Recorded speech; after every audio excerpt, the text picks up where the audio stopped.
Hi there, Sarah Kernowles, the breakup and dating coach. I'm changing it up today and I'm coming to you from a different location because I had to do some restorative yoga this morning and got a massage. And so I'm coming to you after my own self-care.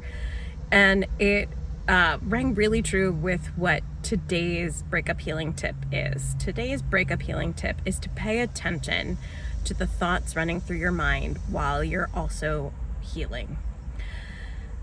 Today in yoga, she read a poem, and I tried to find it because I was going to read it, that was about the healing place that we all naturally have inside of us.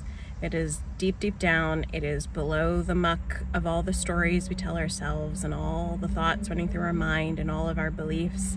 There is a natural place inside of us that longs to heal. And if we allow that to come through, if we allow ourselves to get still, to open, to soften, that will naturally take over. And I was thinking about that in relation today because I was going to share how important it is to eavesdrop on our own minds, to eavesdrop on the thoughts and the stories that we're making up. Because I know when I'm going through recovering from a breakup, my thoughts are usually not very nice to myself. Usually beating myself up over that thing I said during that one fight, and if I hadn't said it, then maybe this relationship wouldn't have ended. I remember there was one particular night after a really bad fight with somebody I'd been dating at the time, and it was so upsetting to me. I didn't sleep. I maybe got 2 or 3 hours of sleep because I was up all night, tossing and turning, beating myself up for what I should have done differently, how I should have been more loving or more forgiving, which, me beating myself up was not the most loving or forgiving thing in that moment at that time, right?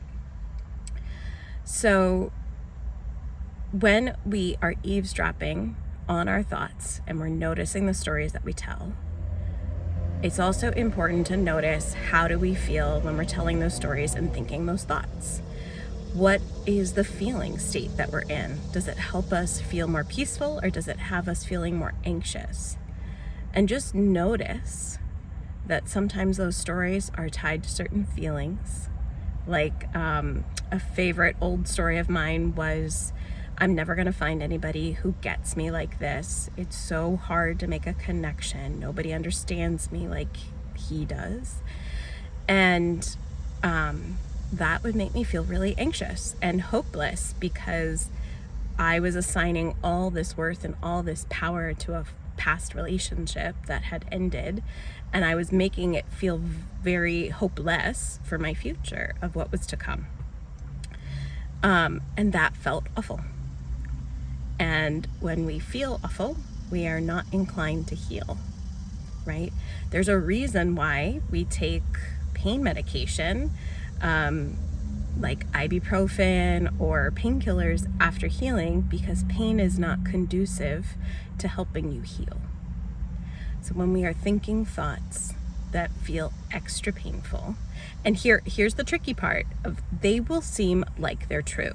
Those thoughts of like, it's so hard to meet people, nobody's gonna get me like that, it almost feels like you're saying the truth, but you're not. It's not the truth. It's a story that you've made up in your mind, and it's creating you pain, right? And I would just invite you to notice what stories feel painful and what stories feel like a painkiller. What stories can you tell yourself that maybe help you feel a bit more calm, a bit more peaceful, a bit more open or expansive? An example of that I practiced, a thought that I practiced during my breakup was, this hurts right now. It won't hurt forever, but this hurts right now. Or another one I chose was, that can't possibly be my person because my person would not end the relationship with me.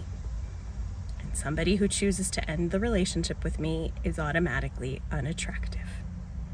I will no longer be attracted to somebody who does not want to be with me. Those were stories that actually felt very calming and very settling because I was telling the truth. I was in a lot of pain and it really hurt.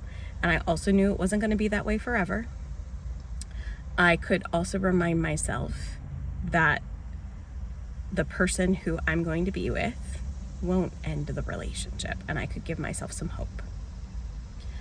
That's an example of stories that I told myself that helped me feel a little bit better. They were more like a balm, a soothing balm to my soul, that I didn't have to be in pain, or I could at least be honest with the fact that I was in some pain. So I'm bringing you this video today because I felt so inspired after this wonderful morning where I was healing for myself and taking care of myself. And I wanted you to get this as soon as possible. While I was also overflowing with so much love that I just wanted to share and spread. And I cannot wait to tell you about all the fun things that I am cooking up for people who really need the extra support for getting over their ex. You will not be left hanging. I've got you. I've got something really exciting coming, and I'll tell you tomorrow.